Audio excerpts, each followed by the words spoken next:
负压，他很用力的，然后是要插到第3孔里面。对，但是他因为这个孩子是没有骶骨的，所以我只能从相对的解剖位置去放，我猜大概是这个位置，它没有骨性标志的。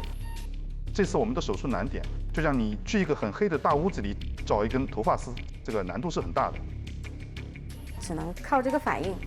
一般这个手术中反应要看2个地方，一个是肛门，一个是脚趾、大拇指的那个内收，指区反射。如果我们这个手术电极是放到位的话呢，它的肛门是有收缩的，就相当于就是说我们在大小便的时候啊，会阴部用力一样。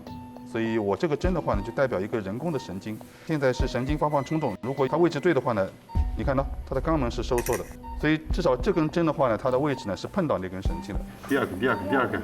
这么顺利呀？看来今天运气还不错啊。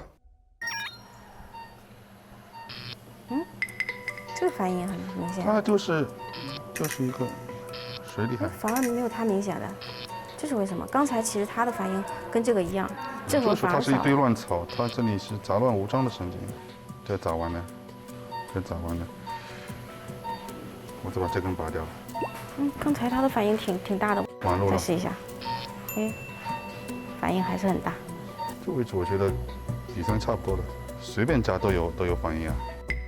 那就是它了，这是明显的缩肛了。你脚不动是吧？脚上不动。再往上挪一点，看脚部有没有反应。我往上走一点，没反应啊。没有，脚上没有。他脚也不动，再试试看。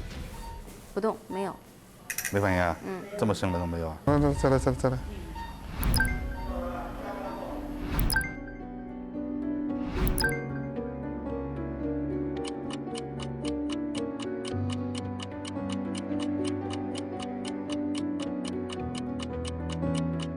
这什么鬼啊？这是一堆乱麻。没有底孔那个限制啊，真的是很难放。啊？有有的。这个跳的也很明显，比刚才要好吧？刚才好像是整个屁股在动是吧？是。脚上在动。1、动的。3、2。 2个脚都在动。我看一眼。看着位置挺好的。电极位置找好了。太不容易了，还好今天我们还是运气还是比较好，我们至少在手术当中找到了一个标准的一个应答。